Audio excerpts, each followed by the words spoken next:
Welcome back and thanks for staying with us. You're still watching the Rapid Done right here on Rapid Television. And of course, right now it is time for the big conversations. Once again, good morning to you. And of course, our thanks to Victor Ejema for giving us the sporting updates in and around the world of sports. My name is Victor RK.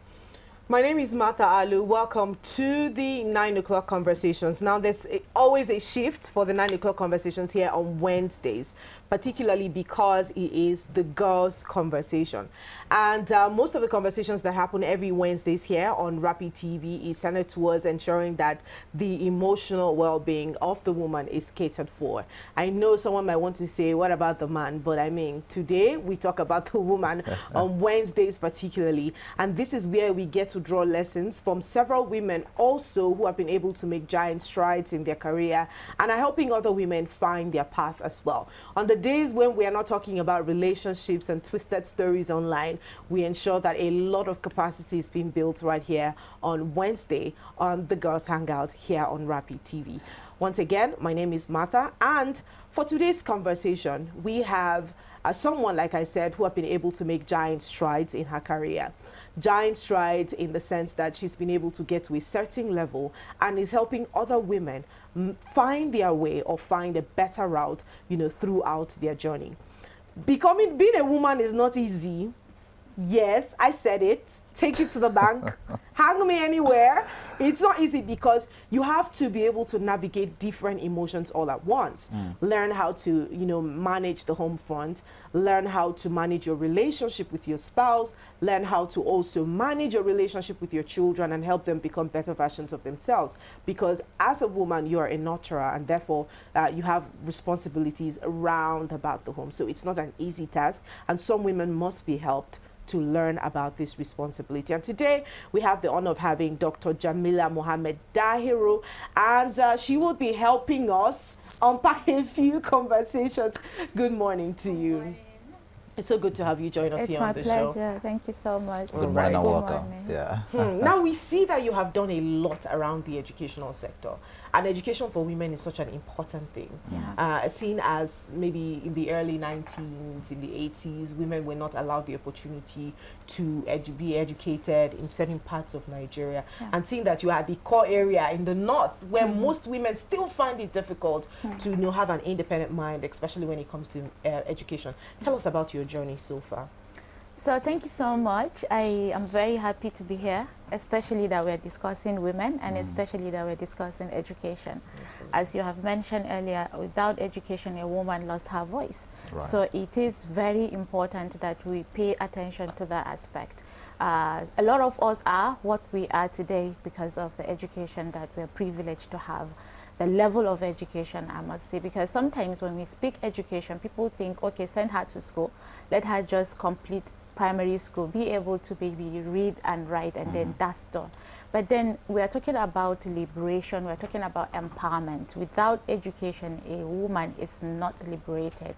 A lot of responsibilities on her, but then she will be dependent on someone who will be her father, who will be maybe her brother, her husband, and then subsequently her children. Where she is supposed to nurture a life, she is now being guided on how to even nurture someone. So definitely she needs that liberation, she needs that independence. With education, she have the voice. Her voice will be able to tell who she is, how she wants the society to be. In our normal conversation, we said women build a nation and a man build a home. So without a woman, then there is no nation. So I'm privileged to have this advantage coming from North, Bauchi State precisely, where even just a few years ago, 2 years back, we are leading in terms of number of out-of-school children in Nigeria and probably in Africa. Yeah. I would say that is a privilege and then a gift. But then why? Yeah, I'm privileged because my father believed in education.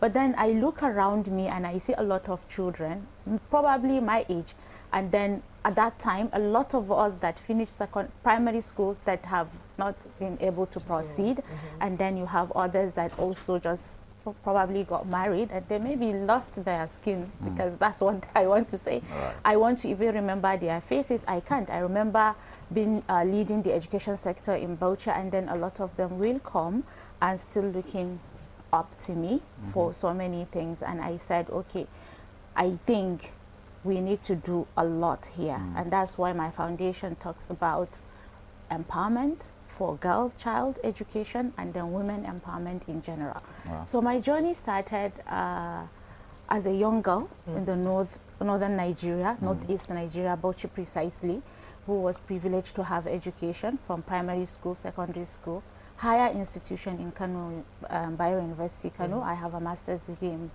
mass communication from Ahmadu Bello University, Zaria.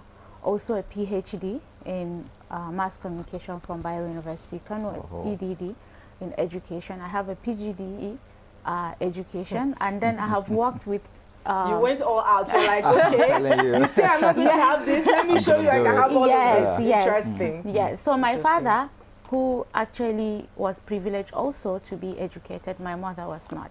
But then I looked up to her because despite not having early education or in her young age, I saw my mother venturing into business, also learning how to read and write and speak fluently even at a later age. Wow. So they have been my inspiration. My father, being the only child of his father, that actually been privileged for a Western education. Also rose to a level of a director in public ministry in my state, and then someone that people look up to in terms of the impact he has made in the society. And I said, why not? So yes, it's a privilege that we've all gotten, and alhamdulillah, I was able to work in different capacities from the academia, development partners, and then in a public sector, serving as a commissioner of education in Bauchi State. And that is so huge and beautiful as it is. Looking back at your trajectory, we've seen that you're one person who education has taken far, and of course empowerment has taken far as well. And coming from that small village, where the education of girls, you know, were not, it wasn't a priority as it is. And the opportunities as well for women was not so much in your own area as it is. Now, you've mentioned that your parents were your inspiration, but beyond your parents, were there other inspirations that you also got? People who inspired, people who you thought, well, if they could have done it, I could as well do it from my small village, you know, to being a PhD holder, and of course, to serving in the highest of capacity as a person. So for everything, definitely you must have a beginning. Like I said, my parents were my inspiration. They gave me the platform to actually grow. And then going into the university, I must say that I am privileged to have people that inspired me a lot, my lecturers. Someone I really hold very dear to my heart is my supervisor, Professor Umaru Pati. And I remember him pushing me so much, saying that, oh, you're smart, you're this. But then I think it started from primary school, where I used to have a teacher who is a female. And then every now and then she calls me to the corner, and I mention it in my book that, oh, she will tell me you're different, please continue, you will be great. And I think that kept me going. Every now and then I remember the whispers, and I said, oh wow, I don't know what she saw, but she actually pushed me. I began to see myself beyond the classroom, beyond my mates, beyond my state. I started imagining what it could be to be in the university. Probably at that age, no one was thinking that way. In the university, like I said, my lecturers were really, really supportive. My undergraduate supervisor paid for my research. Wow. Yeah, and celebrated us because I was the first to finish my project, and he mentioned it in the class. That alone is like, oh, you've done something great. Nobody thought, oh, finishing your project is something. Course, but then I also remember him pushing me to do my project on a development issue instead of just doing the normal research that we do in mass communication, for instance, the media mentions, or no, he said, okay, look at an issue, what's happening in the society, what do you want to do? And I did on reproductive health, how women are getting information about their reproductive health. And so it was like an eye-opener for me. And this guy, my professor, Professor Umaru Pati, was someone that also called me because I gave birth to my first child while writing exams. So you can You got married. Yeah, got married before that. I got married Really had during university. Yes. Wow. And so he was like, also, if you can do it during university, you gave birth, you even raised a child, you finished your university with a first, with a child, so please don't wait, go for your masters. So he pushed me for my masters. And then during my masters again, of course, I met great women. I like to say that, yes, we have great women that will say 1, 2 things. But then the male allyship that we're talking about today, I think it has been for a while. Yeah. You have people that will look at you and then see something great and then push you. And so in my book, I have dedicated a chapter where I gave it to the people that actually mentored me. Wow. And I will say mentoring is very important. That's why I'm dedicating a part of my life now to mentoring the young ones, because I have seen how that played out in me. So a lot of male, of course, but then we have also the female. Yeah. The female being friends, my mother being one, and then my colleagues in the university, my supervisor at the level of PhD, Professor Hajar Sanda, also pushed me a lot, because I did my PhD while serving as a commissioner of education. So it was not Come on, easy, man. but I You did it. had some commendable. superpowers there. You know? Well Yes, done, yeah. right. So the message is that no matter what, if you put yourself at something, you can actually achieve it. And I think, like he said, women have the superpower, because we always do the unthinkable. Truly. Sometimes you see things that, oh, they are just hard to do, but then when you put yourself to it, you arrive at it, and then maybe fantastically.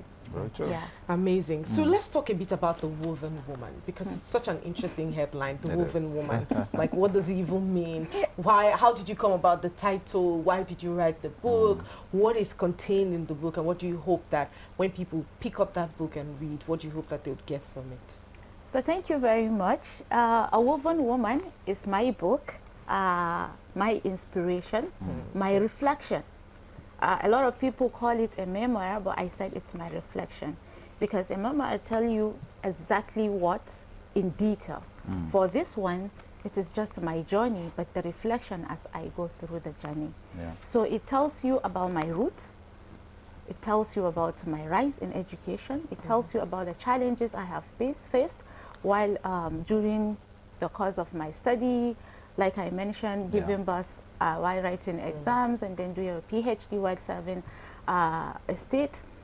And some of the cycles that have actually inspired me, I have spoken about leadership, because a lot of people will ask, how did you do it at young age? How did you like become this or all that within a short period of time? Yeah. So I have these questions coming, and I think I'm not good with words. And you wrote a book? Yeah, Really? No, in terms of Okay, speaking, speaking, yeah. So okay. I'm good with writing. Yeah. Coming Great from so far. academia, I have been a lecturer. Okay. I've been a teacher all my life. So it's been writing. If you ask me to write academic writings, I have more than 30 public journals and chapters. But then I'm not very good with sitting and explaining myself. And then a lot of questions come But to you've me. been doing amazingly. Yeah, so I thought, okay, why not write about these questions that young girls over and over do ask me? And I always emphasize there's this misconception or misperception about us women rising, and then you have a lot of issues coming around. Who is this person? What is she? And I think because also I have been buried in my books, a lot of people don't actually know me. So you have this idea of this is Jamila, while this is not Jamila. So I thought, why not use my gift, which is writing, which is also communicating, to write a book, so that a girl out there or another woman out there can pick it and read it and see herself and be inspired to also write her own story. Instead of allowing others to say who we are, let us tell about who we are. But then most importantly, the lessons that I have learned in my life is actually captured in the sofa. And I intend that, okay, as the life unfolds, I will also be reviewing and updating. Like you talked about transformation there. Yeah. And of course, from the part of Nigeria where you're from, tradition is also something that is very important. Exactly. How did you balance tradition and your transformation in the course of your journey? Thank you very much. And I think it's captured in the chapters that I have written here. Intersection of academia, public service, and tradition. And I put that boldly because, of course, we should not deny the fact that coming from northern Nigeria, you face a lot of challenges in terms of tradition. Yeah. But then for me, I think my background has been that tradition is my moral compass. Okay. It is not a limitation. So instead of allowing it to limit me, because a lot of time you see people not doing things that they ought to do, claiming that there is culture, it is tradition. I look at the powers and then I utilize it.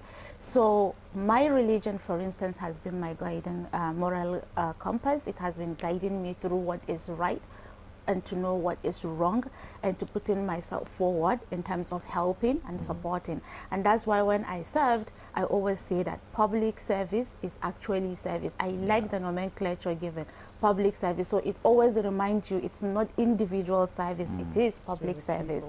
And then it also guides me to also look forward. I know that, okay, I have to believe in God. I know that there is also life after that, you know. And so it makes you to guard your integrity. Yeah. And then the training that comes with it. So I feel like it's a gift that we need to look very, very closely and utilize to our potential instead of allowing it to limit us. For me, tradition has been a great thing and it has guided me. And that's why I'm able to penetrate in the places that but then how did I also balance it with modernity, if you may call it. At a time, I used to feel like, okay, I'm a little bit in between tradition and modernity. In my class, I feel like, okay, I will see girls my age going for parties, you know, after lectures and so on, mingling, doing social life. I was married because of my tradition and my culture. I have a child. I have a husband to take care of. I have myself to take care of. Those were limitations. But then it made me became focused. I was focused, and that's why I graduated with the, I think, a good result. And so why do I feel like you're trying to be modest? Oh, she actually is. Yeah. You don't want to tell us. So yeah, I graduated with a good result, and it has always been like that.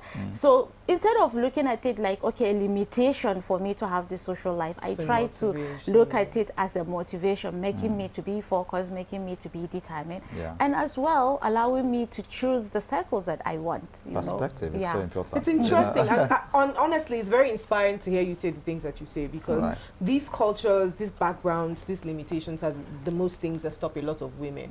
They'll tell you once you start having children, you can't do anything anymore. Or once you get married, there are limitations to the kind of things that you'd be able to achieve. But it's inspiring to know that there's someone who has done it, which means there's a possibility for every other person to do it. But now let's talk a bit about faith and feminism. You said you are a faith-based feminist. You know, we are in a time where feminism, the concept of feminism has been abused many times. You would see people mistake gender roles, mistake so many things for feminism. And then I'm hearing someone say I'm a faith-based feminist. What does that even mean? Yeah, for me, it is believing that I am a woman. I have the superpowers. I have all the rights. I have all the privileges. I should not be undermined. I should be allowed to flow, to grow, to inspire, to have my voice. And I believe that is also some of the ideologies behind feminism. Give them the powers. Please call them as they are. They are humans as well. They have the powers. If you can do, they can do. They have potentials, probably more than the man, in some aspects. But then they are also female. So that's the faith that I have. It is understanding that I am being created as a woman. I have my own limitations as a woman, just as a man have his own limitations as a man. He cannot do some of the things that I am doing, but I should be respected for being that. That is, and not compared to and then be allowed to explore, to grow, to do whatever I want, not to be limited because I am a woman. But that's very contradicting again, seeing where you're coming from. That's your state of origin, your religion. We know that like especially for Islam, there's a whole lot of requirements a woman should have. There's how she should act, there's how she should talk, shouldn't be in certain places, you know, and all of that. And being a feminist, coming from that kind of religious background, is it not a bit of conflict between your religion, your faith, your background, and what you now believe, which is your feminist ideology? Is that, how do you balance all of that? So that's why I put the faith there. To say that, okay, so our religion is not actually giving us boundaries. So if my religion tells me go to this place, don't go to that place, there is a lesson behind it. There is a reason. For instance, don't go and expose yourself. Don't dress in a certain manner. It is not saying that, oh, you are not beautiful. It's just saying that cover up so that you don't attract, you know, very good. So, and then cover up because you are a gold. You are a diamond, you're precious. So I look at it in a positive way, instead of just looking at it as a limitation. It tells me, okay, go to some level, don't go to that level. But then this will shock you. My religion is always being misconstrued. A lot of time we believe, oh, so because you are a Muslim, you should not go to a certain level in terms of education. But no, my religion actually is pushing, asking, giving right to women, to man or human, irrespective of a gender, that you should go to aspire for knowledge, seek for knowledge. It's a command. It's not even like, okay, this is just an option for you. No. It's a command that you must seek for knowledge if you can. And the same way, you should act with level of modesty. So in everything you look, you see that, okay, it is telling you to be better instead of just limiting you. If it says stop here, it means there is a lesson. If you look deeply, you will see the lesson there. So that's what I'm trying to say. Okay, so if my religion is saying, do this because you are a woman, you have this right, you have this privilege, you have this power. Why are we limiting ourselves based on what people probably did not understand? And I think it is one aspect that is pushing for feminism more than any other religion, so to say. And only that we are not really translating it to the best that we can. I'm not a very religious person, but based on the knowledge that I have and understanding, a lot of time we misconstrued those lessons and say, oh, because it tells you don't go to this place, it is because of that. No. As a woman, a lot of women, Niqabis, are working, go to Saudi Arabia, go to Dubai. They are doing all these works, and now they are actually breaking the barriers that they used to have before. Then people said, oh, women should not drive in Saudi Arabia. Now they are driving, they are doing football, they are doing music, they are doing everything, because we got to understand there was this misunderstanding and so the religion pretty much evolved. Yes. And I think your perspective about about certain things is just so inspiring. Now that's what brings that balance, and of course the level of growth that you've achieved so far. So from that village girl, to the PhD holder, to the Commissioner of Education, very inspiring journey as it is. Thank you. Now, of course, you play in a world or in a sector that is male-dominated, as it is. How do you also deal with that bias that comes from that particular sector, as it is?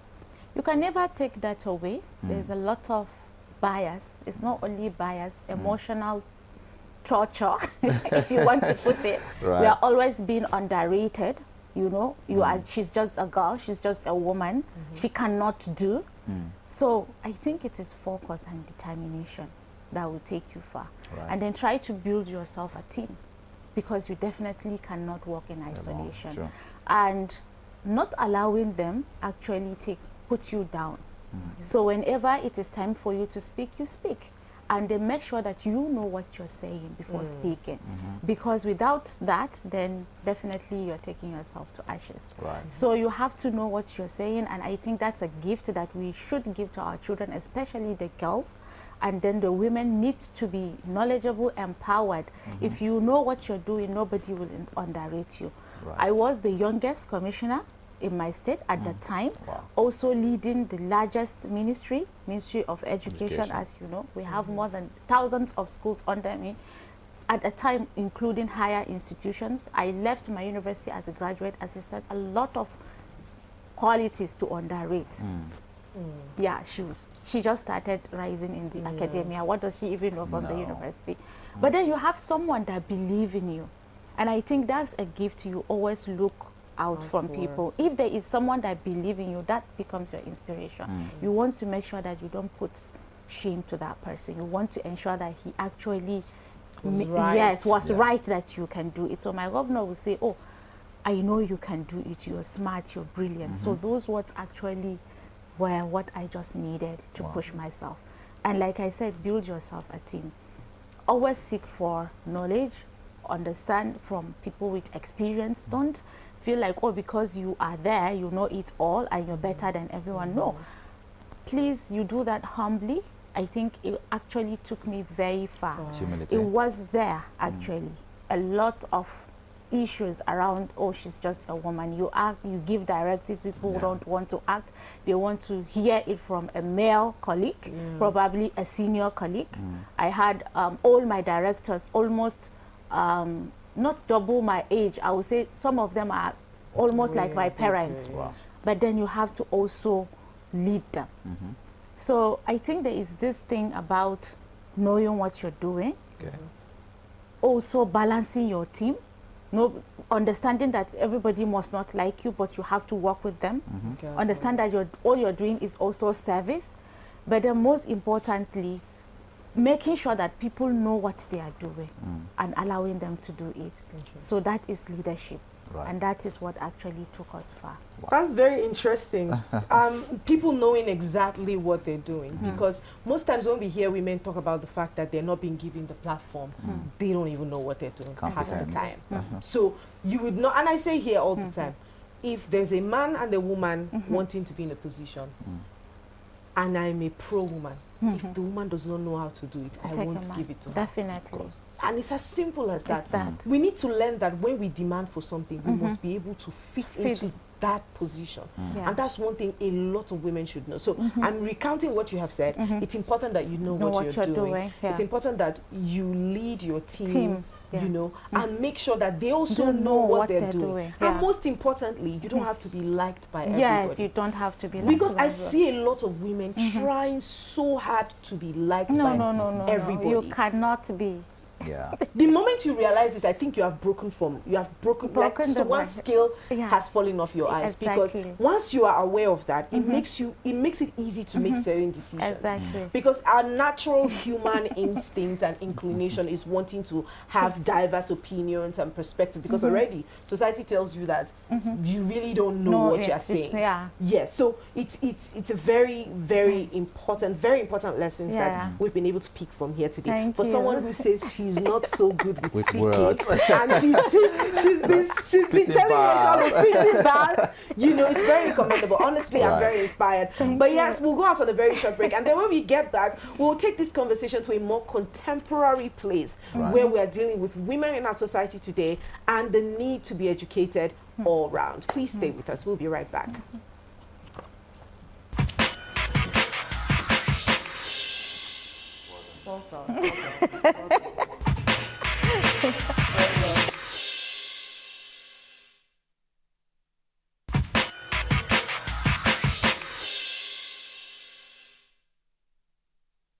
This is Rapid Broadcasting Network, RBN. We connect people, power stories, and amplify voices. On Rapid TV, we're rooted in culture and your window to the stories that matter. From news to the lifestyle, we inform, entertain, and uplift.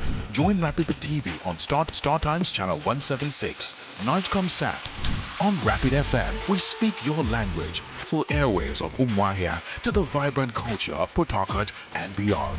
More than broadcasters, we're creators, amplifying that voice within with powerful content across TV, radio, and digital. Join us at rbnradiotv.com and all our social media handles. One network, one voice. Rapid Broadcasting Network, RBN, the sound of your city, rooted in truth, driven by impact. Are you missing out on interviews, music, entertainment, thought-provoking discussions, and more? Don't sweat it, man. We've got you covered. No matter where you are, be part of the action 24/7, online and live. Caesar Radio. On Facebook, it's Rapid FM Umahia. On Instagram, it's Official Rapid FM. And on X, it is Rapid FM 965. Tune in to Rapid 96.5 FM or listen to us live on our website at www.rapidfm965.com or radiogarden.com. Better yet, get our mobile app from the Google Play Store. Catch the pulse of the Southeast on Rapid 96.5 FM, the sound of your city. Hey, Oyanam, all Caesar Radio.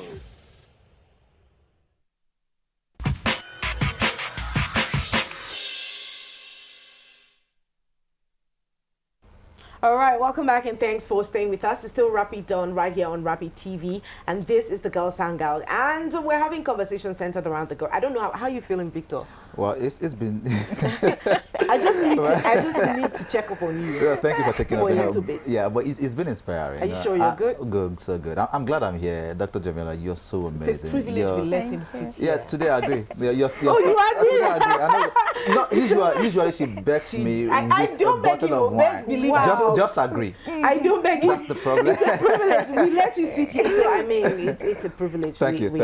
Gracias. Thank you so much. We have been with Dr. Jamila. It feels so good to, add that to your name, Dr. Jamila Mohammed. And it's important and so inspiring to hear the things that you've been saying. But yes, like I said, we'll be taking a more contemporary approach to the conversation right now, which is about what we see in society.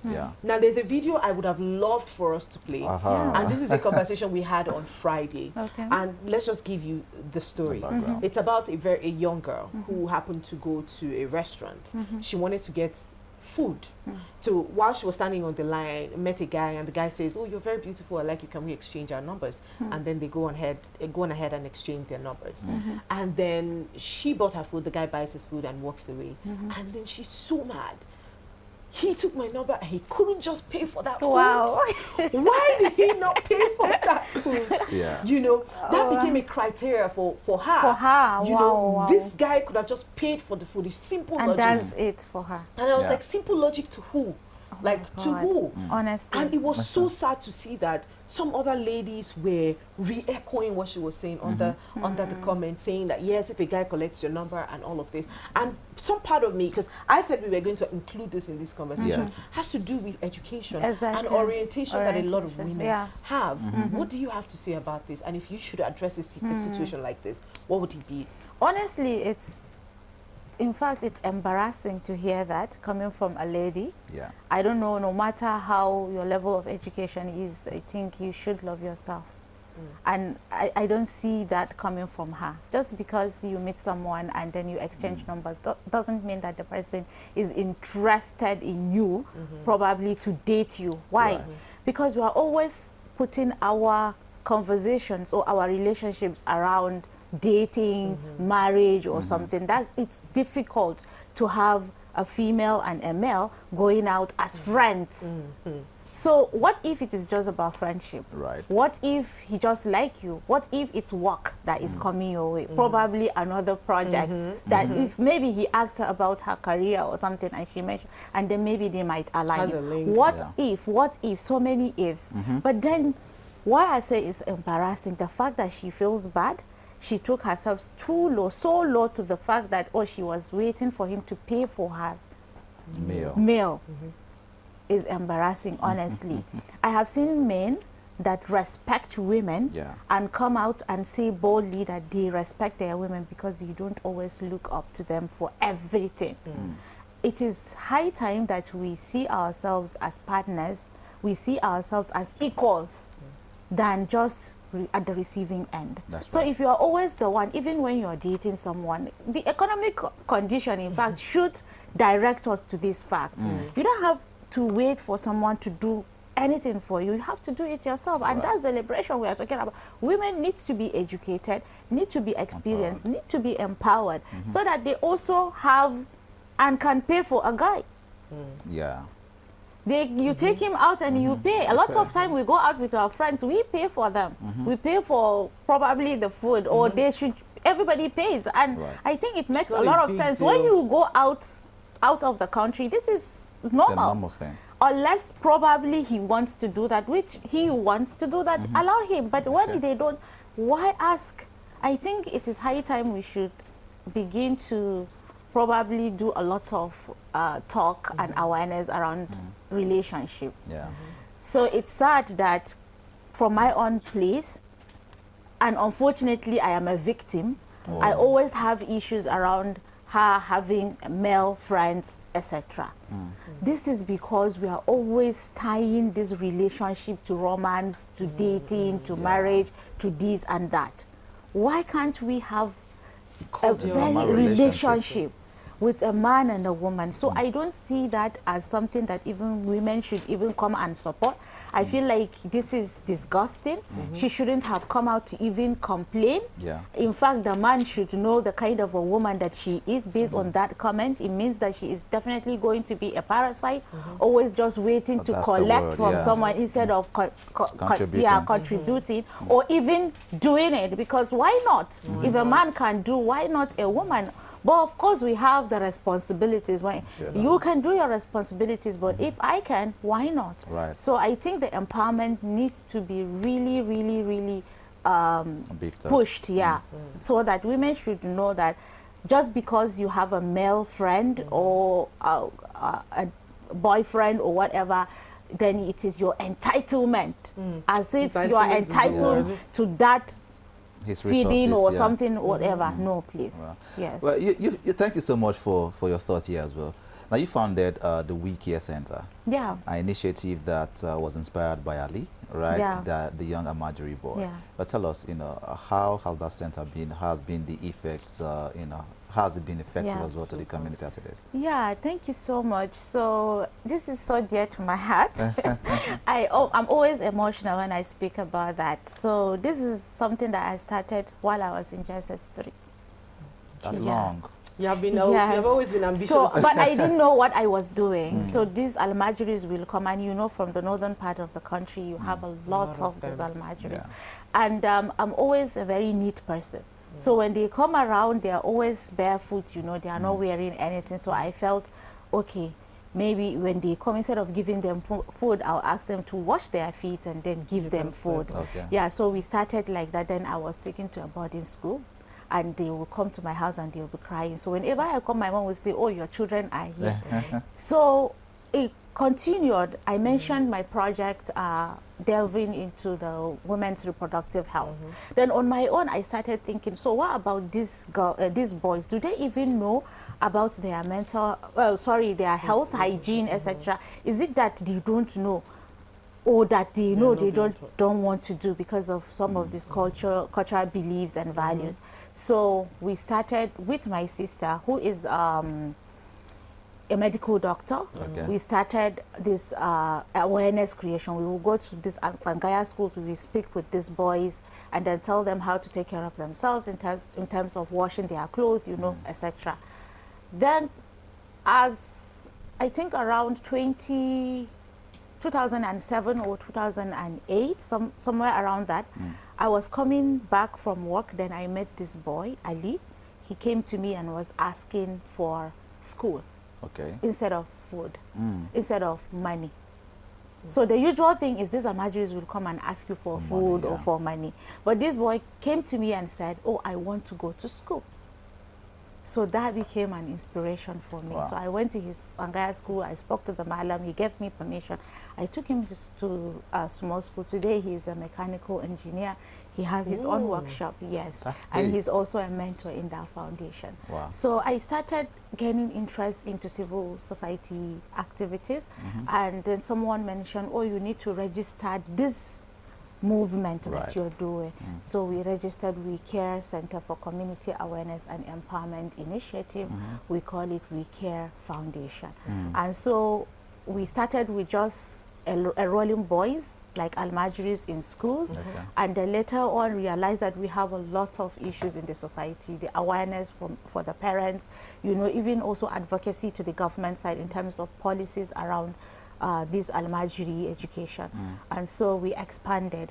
But then going to Bauchi State, serving as the Commissioner of Education, I thought, okay, initially I was working in Kaduna. Then I was just a lecturer with Ahmadu Bello University's area. So moving to Bauchi as a commissioner, I moved the office to Bauchi, the main office to Bauchi. We still do activities in Kano, Maiduguri, Kaduna, but then for Bauchi, we started doing back to school campaign, women empowerment. We started doing community, we call it, I lost the word. So it's kind of empowerment, but then community empowerment.